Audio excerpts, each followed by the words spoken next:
Hi, I'm Lauren Carter, and I thought I had the perfect marriage. I was wrong. What I didn't know was that while I was working long shifts, saving lives, my husband was busy plotting behind my back, convincing me that I was losing my mind, manipulating me into signing away everything I owned. But here's the thing. He had no idea I was already 10 steps ahead. What would you do if the person you trusted most betrayed you like this? Let me know in the comments, and trust me, you don't want to miss what happens next.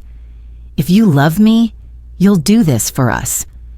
Ethan's voice was calm, almost too calm, as he slid the stack of legal documents across our marble countertop. The fluorescent kitchen lights gleamed off the polished surface, illuminating the bold title at the top of the page, Property Transfer Agreement. My stomach tightened. The words blurred for a second as I tried to make sense of what I was looking at. Ethan's name, not mine, was the designated owner in the revised deed. The house, the home I had bought before I even met him, the place where our children had taken their first steps, would be legally his. I looked up at him, trying to decipher the unreadable expression on his face. What is this? His gaze softened, as if he were speaking to a child who just couldn't grasp simple logic. It's just a formality, Lauren, for tax purposes. You're always talking about being smart with money. This is the smartest move for our family. There it was, our family. A phrase he used strategically, wrapping manipulation in the guise of responsibility. I had always prided myself on being an intelligent woman. I wasn't reckless, nor was I naive. I had spent years working grueling hospital shifts to afford this house. I had signed every mortgage document, reviewed every financial detail. No one had handed me anything. I had built this life myself. Yet here I was standing in my own kitchen, being pressured to sign away my most significant investment. I took a slow breath, forcing my voice to remain steady. I'll need to review this before I sign anything. Something flickered in his eyes. Disappointment? Frustration? It was gone before I could pinpoint it, but his reaction was too quick, as though he had expected me to agree instantly. Of course, he said smoothly, stepping away. I just thought we were on the same page about what's best for the family. He leaned in, brushing a kiss against my temple before walking away. But there was something hollow in the gesture, something robotic. This wasn't my Ethan. That night, I barely touched my dinner. Ethan acted as if nothing had happened, scrolling through his phone between bites, making small talk about work. Our 2-year-old twins, Ellie and James, were too young to sense the tension in the room, but I felt it in every breath I took. After putting the kids to bed, I walked back downstairs, my bare feet padding against the cool hardwood floor. The kitchen was silent, the only sound the hum of the refrigerator. The stack of papers was still there. I picked them up, scanning the fine print. The wording was deliberately dense, but one line stood out. Upon signing, the grantor, Lauren Carter, agrees to irrevocably transfer ownership of the property to the grantee, Ethan Carter. Irrevocably. A chill ran down my spine. I wasn't just adding his name, I was erasing my own. I glanced toward the living room where Ethan sat on the couch, his face illuminated by his phone screen. He was texting someone, his fingers moving rapidly. I used to know who he was talking to. Now, I wasn't so sure. Something in my gut twisted. He was different lately. Late nights at work, more business trips than usual.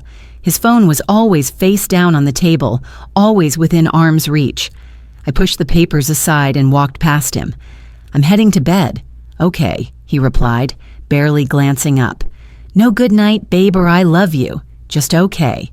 And maybe that was the biggest red flag of all. Lying in bed, I stared at the ceiling, my mind replaying the last few months with a new lens. Had I missed something? I reached for my phone and opened our joint bank account. I scrolled through the transactions, expecting to see the usual, mortgage payments, daycare fees, grocery store runs. But then I saw it. A series of withdrawals, $300 here, $500 there. amounts small enough to go unnoticed, but frequent enough to be intentional. I tapped on one of them. It had been transferred to an unfamiliar account. The recipient's name was a vague corporate entity, something that meant nothing to me. My heartbeat quickened. This wasn't normal. I needed to talk to someone who would see this clearly, someone who knew how these things worked. I opened my contacts and found Rachel Morgan's name, my best friend, my lawyer. She answered on the second ring. "Hey, Lauren, everything okay?" I hesitated, then whispered, "I need your help. I think Ethan is up to something." The next morning, I met Rachel at a small cafe near the hospital. The smell of coffee and fresh pastries should have been comforting, but my stomach was too tight to eat. Rachel adjusted her glasses as she skimmed through photos of the documents I had sent her. Her expression darkened. "Lauren, you cannot sign this." My fingers curled around my coffee cup. "He said it's just a tax thing." Rachel let out a humorless laugh. "No, it's not. If you sign this, Ethan will own the house. Completely. You'll have no legal claim to it anymore." The room felt colder. Why would he do this? Rachel hesitated. Then she said the words that made my world tilt. "He's planning something." I gripped the edge of the table. "Like what?" "I don't know yet, but I've seen this before, and it never ends well for the wife." My breath hitched. This wasn't paranoia. This wasn't just me being overcautious. Something was really wrong. I swallowed hard, my mind racing. I needed to find out what Ethan was up to, and fast. The first time I suspected he was cheating, I laughed at myself. I wasn't that kind of wife. The paranoid kind, the one who saw ghosts where there were none. I was rational, logical. A woman who relied on evidence, on facts, on things I could see and verify. But paranoia has a way of creeping in when the pieces don't add up. And lately, nothing about Ethan had been adding up. I stood in the middle of the trauma unit, gripping my coffee a little too tightly as I watched the chaos of the hospital unfold around me. The beeping of heart monitors, the hurried footsteps of nurses, the hushed murmurs of doctors discussing a patient's prognosis. It was all background noise against the louder, more insistent thoughts in my head. Ethan had given me a gift this morning, out of nowhere. A delicate gold bracelet, expensive and beautiful, the kind of thing he used to surprise me with in the early years of our marriage. But now it felt like a foreign object wrapped around my wrist. Ethan didn't do things without a reason, and gifts like this, unexpected, out of character, always meant something. Guilt. I had seen it in other marriages, husbands who suddenly became overly affectionate, who started buying flowers and expensive jewelry for no reason at all, a desperate attempt to compensate for something they didn't want their wives to discover. And then, there was his phone. The night before, I'd walked past him while he was sitting on the couch. His phone was in his hand, face up for once. A message popped up at the top of the screen, just for a second. Long enough for me to see a name. Unknown number. Can't wait to see you again. I stopped mid-step, but by the time I turned my head, Ethan had already flipped the phone over, his expression carefully neutral. "Everything okay?" I asked. He glanced up, forcing a smile. "Yeah, just work stuff." I didn't believe him. Not for a second. The doubt followed me all day, through rounds, through meetings, through the sterile halls of the hospital. It sat in my chest like a weight I couldn't shake. I kept replaying the moment over and over, his reflexive movement, the way his eyes flickered just slightly before settling into forced casualness. It wasn't nothing. At the end of my shift, I headed straight to Rachel's office. She was already waiting when I arrived, 2 cups of coffee sitting on the desk between us. "You look like you're about to tell me something I'm not going to like," she said, studying me over the rim of her mug. I exhaled sharply and dropped into the chair.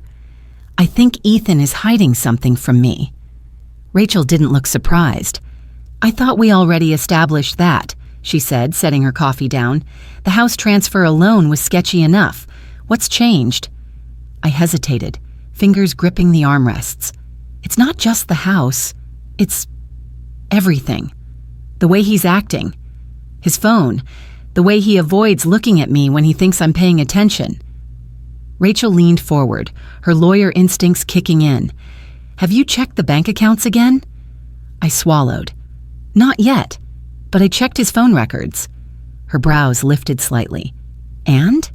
There's a number he's been calling every day, multiple times a day. The words tasted bitter in my mouth. I wasn't ready to say what it meant. Rachel reached for her laptop. Give me the number. I hesitated.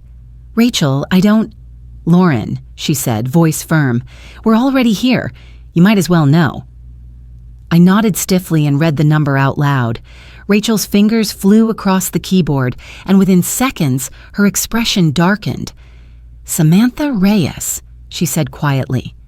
The room went silent. I didn't recognize the name, but it didn't matter. The pit in my stomach told me everything I needed to know.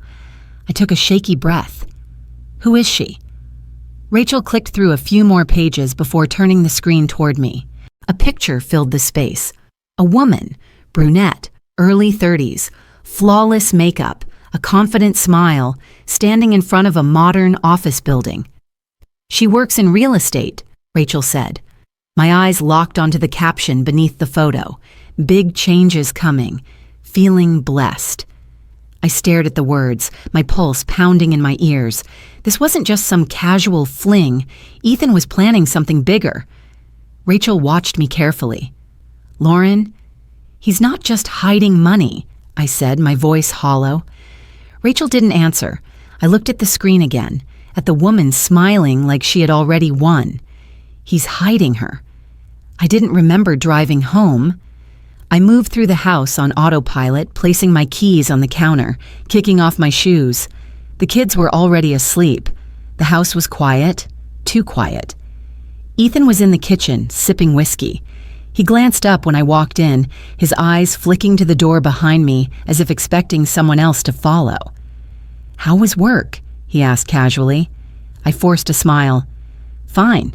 He nodded, swirling the amber liquid in his glass. You look tired. I let out a small laugh.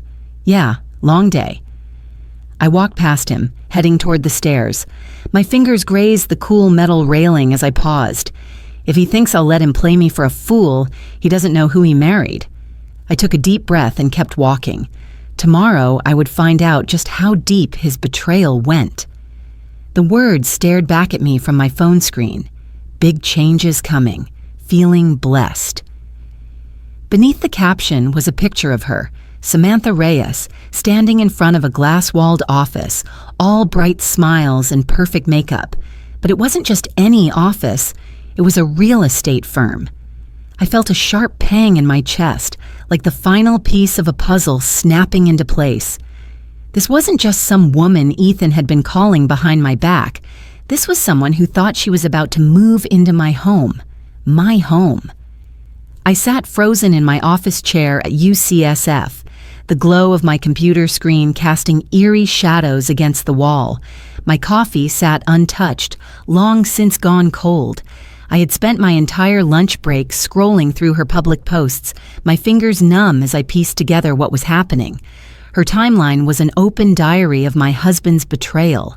Every check-in, every dinner, every work trip Ethan had taken in the last 6 months had coincided with her social media updates. Vegas, Tahoe, Napa. I had been too busy saving lives to notice that my own was crumbling. A knock on my office door startled me, and I instinctively flipped my phone over. Dr. Patel peeked in, concern creasing his forehead. You good, Lauren? You've been staring at your screen for a while. I forced a tight smile. Yeah, just catching up on some paperwork. He nodded but didn't look convinced. Try to eat something. You look pale. I waited until he left before exhaling shakily. My hands trembled as I picked up my phone again, staring at Samantha's smug face. I could almost hear her voice, the voice of a woman who thought she had already won. That night, I lay in bed next to Ethan, the weight of knowledge pressing against my chest like a concrete slab. He scrolled through his phone, his face illuminated by the blue light of the screen. He was comfortable, relaxed, acting as if everything was fine. I had spent years believing this man, trusting him with my body, my heart, my family. And now, as I stared at him in the dim light, I realized he was nothing but a stranger in my bed. "Long day?" I asked casually, watching his reaction. He hummed, not looking up. "Yeah, back-to-back meetings." I resisted the urge to laugh. Meetings with her. I turned onto my side, resting my head against my palm. "So, what's this I hear about the real estate market picking up?" That got his attention. His fingers paused over his phone screen. "What do you mean?" I shrugged. "I don't know. I just saw something online about how people are making big real estate moves, kind of like a new chapter." Ethan's posture stiffened, but his face remained neutral. "Yeah, I guess it's a good time for investments." A blatant non-answer. I tilted my head. "You ever think about moving?" His grip tightened slightly around his phone. "Number, why would we?" I smiled. "Just curious." His jaw twitched, but he forced a chuckle. "You're overthinking again, Lauren." There it was, the gaslighting, the subtle way he made me doubt myself. I leaned in slightly, resting my chin on his shoulder, my fingers trailing across his chest. "You'd tell me if something was going on, right?" His heartbeat quickened. I felt it under my fingertips. He turned his head slightly, his smile too practiced. "Of course, babe." Liar. I pulled away and rolled onto my back, staring at the ceiling. I needed proof. Rachel answered on the first ring. "Tell me you didn't sign anything," she said instead of hello. "I didn't." "Good." A pause. "What's wrong?" I exhaled slowly. "I think he's planning to move her into my house." Silence. Then Rachel's voice, lower, sharper. "Do you have proof?" "Not yet." "Then we get proof." I sat up straighter, gripping the phone.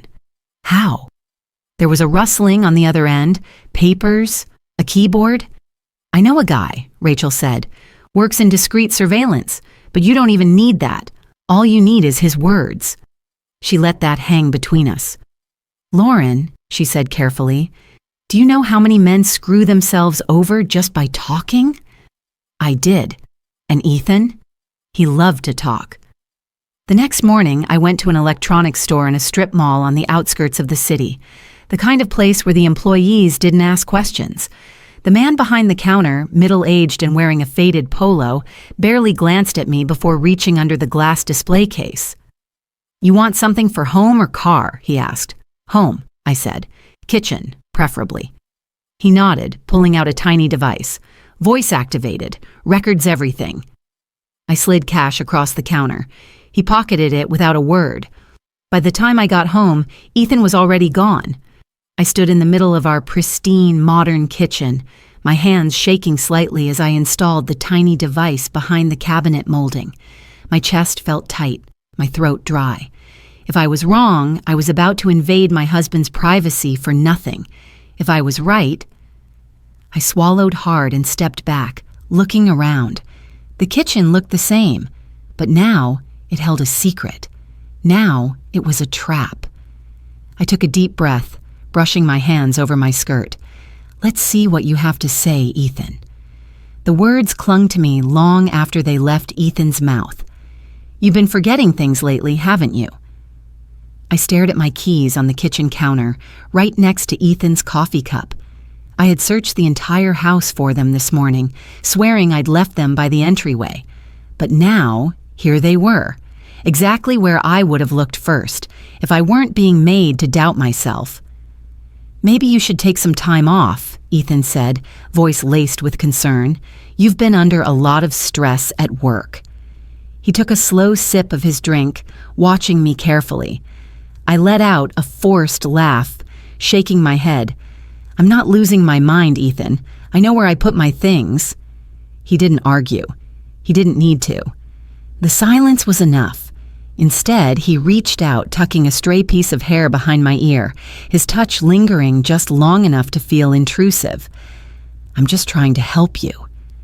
My stomach twisted. This wasn't about helping me. This was about control. At dinner, it became clearer that Ethan wasn't acting alone. Samantha sat across from me, perfectly at ease, twirling the stem of her wine glass between her fingers. She had seamlessly inserted herself into my home, my life, and now, my marriage. She played the role of the understanding friend, the concerned outsider, a well-rehearsed performance. "So, Lauren," Samantha said, tilting her head slightly, a practiced look of concern in her eyes. "Ethan mentioned you've been a little overwhelmed lately." I stiffened. "Did he?" She nodded sympathetically. "That's completely understandable. You have such a demanding job, and being a mom on top of it, I don't know how you do it. I just think maybe you should slow down a bit. Take care of yourself." Ethan clicked his tongue, shaking his head. "That's what I've been saying, Sam. But you know Lauren, always pushing herself too hard." Sam. The word sent a slow burn through my chest. They had become comfortable enough to nickname each other. Samantha placed a perfectly manicured hand over mine, giving me a soft squeeze. "If you ever want, I know a great doctor who specializes in stress management. She's amazing with women who have a lot on their plate." I looked at her, then at Ethan. I could feel the weight of their eyes on me, waiting, anticipating. This was their play. Make me think I was unraveling. Push me just enough that I started questioning myself. I inhaled sharply and forced myself to smile. "You might be right," I said, my voice light. "Maybe I have been overworking myself." Ethan exhaled in relief, flashing a small smile at Samantha. They thought they were winning. Good. Let them think that. Later that night, I locked myself in the bathroom and took out my phone. My fingers trembled slightly as I tapped on the file Rachel had sent me earlier that evening. The first recording from the kitchen. I put in my earbuds, pressing play. The audio crackled to life. Then Ethan's voice. "She's falling for it. You should have seen her face when I moved her keys. It's almost too easy." A low feminine laugh followed. "You're so bad," Samantha purred. "You really think she'll believe she's losing it?" Ethan chuckled. "Of course. She works herself into the ground. A few misplaced things, a little doubt. She'll start questioning everything on her own." The words made my breath hitch. A sharp, visceral reaction curled in my chest, but I forced myself to stay still, to listen. "She won't even see it coming," Ethan continued. "By the time she realizes, it'll be too late. She'll be too exhausted to fight it." Samantha hummed approvingly. "And then?" "And then," Ethan said, "she signs the papers. Simple." A silence stretched between them. "You're sure she'll go through with it?" Samantha finally asked. "Lauren trusts me. Even if she has doubts, she won't want to believe the worst. She'll tell herself she's just tired, that she's imagining things. That's what she does. She overthinks herself into submission." "She's lucky to have you looking out for her," Samantha teased. They both laughed, the kind of laugh shared between two people who knew they had won. I pulled the earbuds out, gripping the phone so tightly that my knuckles turned white. My heart pounded, but not from fear, rage. I stood slowly, placing my hands against the cool marble of the bathroom sink, grounding myself. My own reflection stared back at me, eyes dark and unreadable. They thought they had me trapped. They thought I was too blinded by exhaustion, by love, to see them. They thought I would break. They were wrong. I inhaled deeply, my mind already racing with the next step. I had spent my life making decisions under pressure, saving lives in split seconds. Now I would apply those same skills here. I would be calculated. I would be patient. I wasn't going to break. I was going to make them think I had. And then, when they least expected it, I would destroy them. Tomorrow, I would start playing my game. Let's see how well Ethan and Samantha handle being manipulated. Ethan thought he was winning. He thought I was breaking down, questioning my own sanity. He thought I was overwhelmed, exhausted, blindly trusting him. But what he didn't know was that I was recording everything. I sat at the kitchen table sipping coffee, pretending to be lost in thought while Ethan leaned against the counter, scrolling through his phone. He had been more relaxed lately, more confident, convinced that his plan was working. I could see it in the way he moved, the way he smirked at little things, the way he spoke to me like I was already beaten. He didn't realize that while he had been gaslighting me, I had been collecting proof. The small device hidden behind the cabinet molding had picked up everything. Every whispered conversation, every arrogant confession, every little remark Samantha made when she thought I wasn't listening. I had hours of recordings, each one more damning than the last. I played one of them again, letting the words sear into my brain. Once she signs, we're set. She won't even see it coming. Ethan's voice, smug and sure of himself. Then Samantha's laughter, light and dismissive. I almost feel bad for her. Almost. I closed my eyes, gripping my phone tightly. They had no idea who they were dealing with. At Rachel's office, I sat across from her desk, my fingers tapping absently against my knee as she reviewed the latest bank statements I had pulled. "All right," she said, setting them down. "We've started the process of freezing all joint accounts.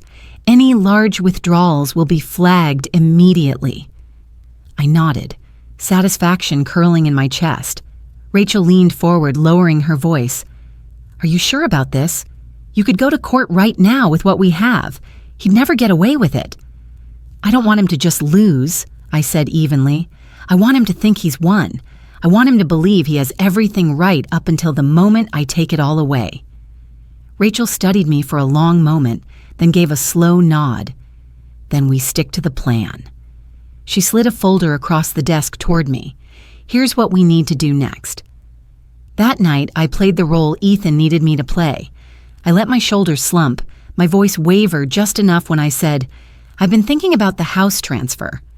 Ethan's entire posture shifted, alert, eager, but trying to mask it. I looked down, twisting my hands together as if nervous. "If I sign, will you promise to always take care of me?" I lifted my gaze, searching his face. His eyes lit up. He thought I was giving up, that I was finally surrendering. "Of course, babe," he said smoothly, stepping closer. "That's all I want, to take care of you and the kids." Liar. I nodded slowly, exhaling as if I had just made the hardest decision of my life. "Okay," I whispered. Ethan pressed a kiss to my forehead. "You're making the right choice." I let him believe that. Let him believe that tomorrow, when we met at the lawyer's office, I would sit across from him, pen in hand, ready to sign over my home, my security, my life. He had no idea that tomorrow was the beginning of his downfall. The next morning, Ethan kissed my cheek before leaving for work, a little too eager, a little too confident. I watched him go, my pulse steady, my mind razor-sharp with focus. I wasn't scared anymore. I had been scared when I first saw the papers, when I first felt the crack in my marriage. I had been scared when I realized the man I had built a life with was planning to strip me of everything. But not anymore, because now I was in control. I picked up my bag, checked my phone one last time, and stepped out the door. Today, Ethan would walk into that lawyer's office thinking it was the final step of his plan. He had no idea he was walking into a trap, and I was going to enjoy watching it snap shut. Ethan leaned back in his chair, exuding confidence, a smug smirk tugging at the corner of his lips. He slid the pen across the polished mahogany table between us, his fingers drumming lightly against the surface. "Just sign it, Lauren." I stared at the stack of papers in front of me, the ones that would strip me of my home, my security, my independence. Ethan was trying to school his expression into one of patience, but I could see the eagerness beneath it. He thought he had already won. Rachel sat to my left, her hands folded neatly in front of her, saying nothing. She didn't need to. The game had already been decided. Across from us, Ethan's attorney shuffled in his chair, clearly unaware of what was about to unfold. He was here for what he believed to be a simple property transfer, nothing more. The air in the room felt heavy, charged with a tension Ethan wasn't even aware of yet. I picked up the pen, rolling it between my fingers, my expression unreadable. Ethan was barely containing his excitement, practically vibrating with anticipation. This was it, the moment he had been waiting for, the moment he had built. I let the silence stretch just long enough for him to start fidgeting, then exhaled slowly. Before I sign, I want to be sure I'm making the right decision. His smirk widened. Of course, babe. This is what's best for us, for the family. You're doing the right thing. I met his gaze, my own unwavering. I just need one more thing. He raised a brow. What's that? I reached into my bag and pulled out my phone. Rachel sat back slightly, her eyes gleaming, ready. I tapped the screen and the room was suddenly filled with his own voice. Once she signs, we're set. She won't even see it coming. The color drained from Ethan's face.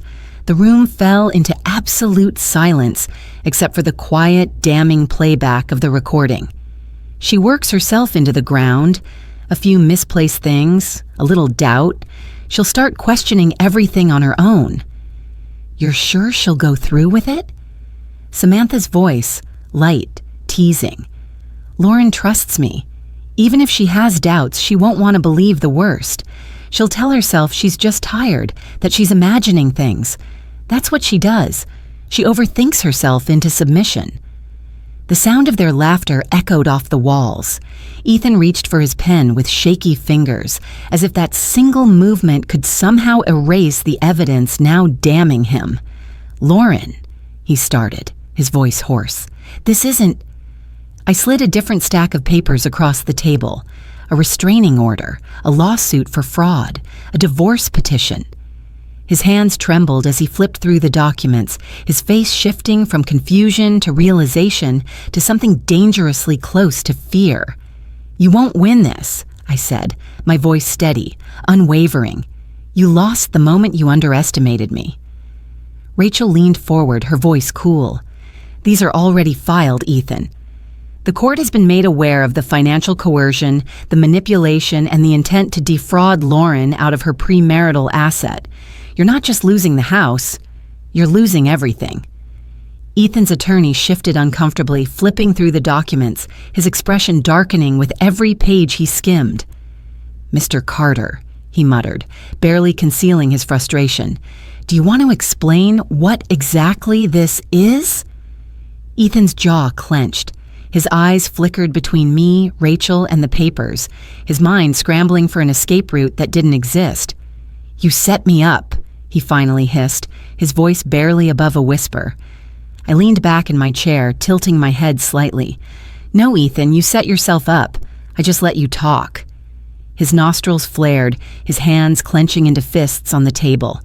For a split second, I saw it, the raw fury bubbling beneath his carefully crafted exterior. But he swallowed it down, his mind racing for another way out. You don't want to do this, he tried, his tone shifting, suddenly pleading. We have a family, Lauren. Think about the kids. Rachel scoffed.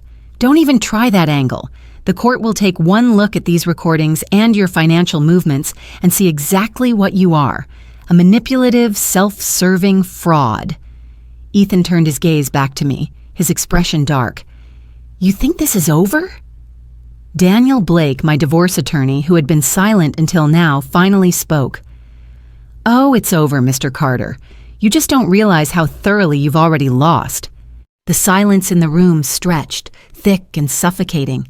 Ethan's fingers twitched like he wanted to reach for his phone, as if a single call could undo everything that had just happened.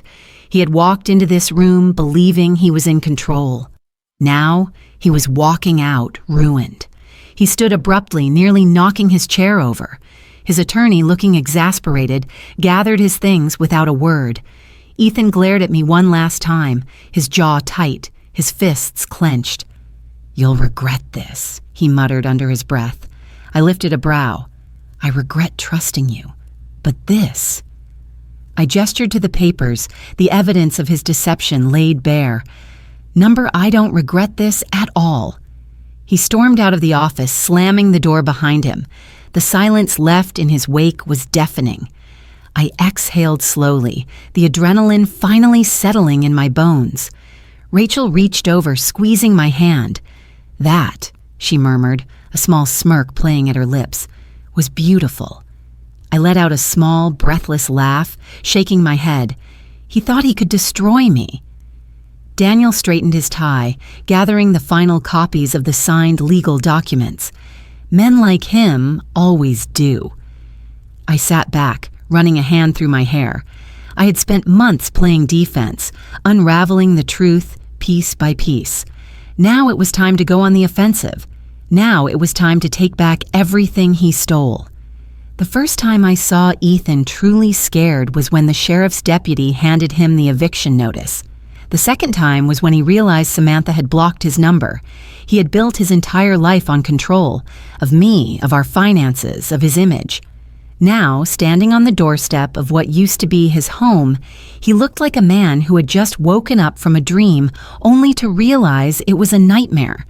His suit was slightly disheveled, his tie loosened like he had been pulling at it in frustration. He was still trying to play the part of the confident, put-together man, but I could see the cracks forming beneath the surface. "Lauren, we need to talk." His voice was sharp, edged with anger, but there was something else underneath it. Desperation. I stood in the doorway, unmoving. "There's nothing to talk about, Ethan. You don't live here anymore." His jaw tightened. "This is my house, too." I lifted the papers in my hand, the official documentation proving otherwise. "Not anymore. You lost that right when you tried to take it from me." His hands clenched into fists at his sides. "I made one mistake, Lauren. We can fix this." I let out a slow, measured breath, staring him down. One mistake? My voice didn't waver. Or 100 little choices that led to this moment. His lips parted slightly, as if he had an argument ready, but no words came out, because he knew the truth. Every lie, every secret, every whispered conversation with her. They had all stacked up like dominoes, leading to this exact moment. His eyes darted past me, toward the interior of the house. Our house. The house where he had lived for years. The house where he had kissed me before leaving for work every morning, tucked our children into bed at night. But that life, the one where he had me under his thumb, where I believed his words without question, was gone. "You can't do this," he said, shaking his head, his voice breaking slightly. "You're taking everything from me." I tilted my head, my expression unreadable.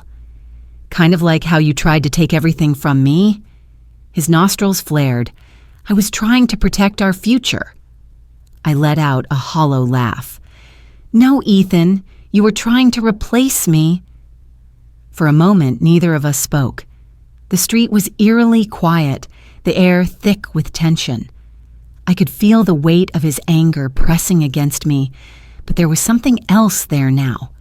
Fear. And then, the sound of tires crunching against the pavement broke the silence. A black and white police cruiser pulled up in front of the house.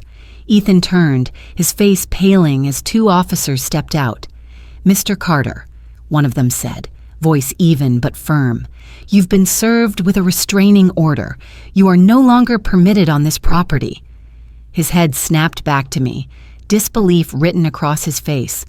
"Lauren, you did this to yourself," I said quietly.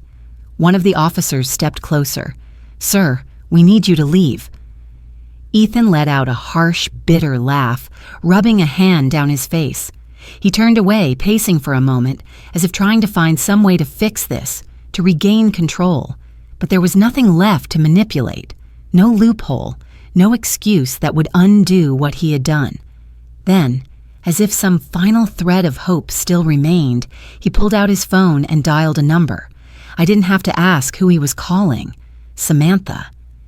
He pressed the phone to his ear, waiting, waiting, waiting. Then I saw it, the shift in his face, the way his features twisted, his eyes darkened. He pulled the phone away and stared at the screen, as if he couldn't quite believe what he was seeing. I already knew. Samantha had blocked him. For a moment, he just stood there, staring at his phone like it had betrayed him. Then he tried again, texting this time. The message was delivered, and then a single response. "I'm not dating a broke man. Goodbye." Ethan's hands curled around his phone so tightly I thought he might break it. His entire body tensed, his breathing sharp and uneven. I took a slow step forward, my voice calm, controlled. "Looks like you were just another investment to her, Ethan, and it turns out you weren't worth it." His head snapped up, his eyes burning with fury, but there was nothing he could say. The officers stepped in, motioning toward the street. "Sir, we need you to leave now." Ethan hesitated for only a second, then turned without another word, walking away from the house, from his life. I watched as he climbed into his car, slamming the door shut. The engine roared to life, and without looking back, he sped down the street, disappearing around the corner. And just like that, he was gone. I let out a slow breath, my body finally releasing the tension it had been holding onto for months. Ethan Carter had spent so long trying to take control, trying to break me, trying to rewrite my life to serve his own interests. And now he had nothing. And I had never felt lighter. 1 year later, I sat on my back porch, watching my kids chase each other across the lawn. The late afternoon sun cast a golden glow over the yard, filtering through the trees, their laughter carrying through the warm air. I sipped my tea, the warmth of the cup grounding me. For the first time in years, I felt peace. The house, the one Ethan had tried to steal, was finally mine. Not just in the legal sense, but in every way that mattered. Every inch of it now held my energy, my choices, my future. The suffocating presence of manipulation and deceit had been wiped clean, replaced with something unshakable. Strength. My phone buzzed beside me on the patio table. Rachel's name flashed on the screen. I answered, tucking my legs beneath me as I leaned back in my chair. "Got some news for you," she said, the satisfaction clear in her voice. I already knew what she was going to say. "Ethan took the deal." Rachel let out a small laugh. "You didn't even let me build up to it. But yeah, plea deal for financial fraud. He won't be bothering you anymore." I closed my eyes for a moment, exhaling slowly. It wasn't a surprise. Ethan had backed himself into a corner, burned every bridge, and left himself with no way out. This had always been the inevitable conclusion. Still, hearing it out loud felt final. "How long?" I asked. 2 years, Rachel replied. "Parole in 18 months, maybe. But by then, he'll have nothing left to come back to." I nodded, letting the words settle. Good. There was a brief pause before Rachel spoke again, her tone softer. "How do you feel?" I watched my children, their small faces glowing with happiness as they ran through the yard, chasing the bubbles floating in the breeze. I feel free. That night, after tucking the kids into bed, I made my way downstairs to the fireplace. The house was quiet, the kind of quiet that once felt foreign but now felt like home. I pulled an envelope from the counter, the one that had arrived in the mail earlier that day, Ethan's handwriting. I knew what it would say before I even opened it. Apologies, regrets, maybe even excuses. I turned the envelope over in my hands, feeling the weight of it. The past had a way of reaching for you, trying to pull you back in, but I wasn't that woman anymore. The woman who had doubted herself, questioned her reality, let someone else control the narrative. She was gone. Without another thought, I tossed the letter into the fireplace. The paper curled, blackened, and turned to ash. I didn't need his words. I had my own closure. I walked through my home, the home I fought for, the home he tried to steal. Every wall, every room, every choice in this space was mine now. There was no more shadow of him lingering in the corners, no more doubt creeping in. I had won. I had survived the storm, and in the process, I had rebuilt myself. Ethan had always said I wasn't smart enough to play his game. Turns out I didn't have to play. I just had to win. Before we close this chapter, I want to take a moment to reflect, not just on my story, but on the lesson hidden within it. I used to believe that love meant trust, that when you built a life with someone, you gave them the benefit of the doubt, even when the cracks began to show. But what I've learned, what I lived, is that trust should never come at the expense of your own intuition. If something feels off, it probably is. And when someone tries to make you question your own reality, it's not love, it's manipulation. No one should ever have the power to make you doubt yourself, to take away what you've worked for, or to rewrite your story to serve their own agenda. If you've ever felt trapped, unheard, or betrayed, know this: you are stronger than you think. Strength isn't about never falling. It's about standing back up, smarter, wiser, and more determined than before. Now, I want to hear from you. Have you ever had to rebuild after betrayal? Have you ever had to reclaim your power when someone tried to take it away? Let me know in the comments. I read every single one. If this story resonated with you, drop a 1 in the comments, or tell me where you're watching from. And if you didn't like this video, tell me why. I welcome every perspective. And one more thing. If you made it this far, I hope you'll stick around for more. Hit that subscribe button so you don't miss the next story, because life is full of twists, turns, and lessons, and sometimes the best way to learn is through the stories we share. Until next time, stay strong, stay smart, and never let anyone take away what's rightfully yours.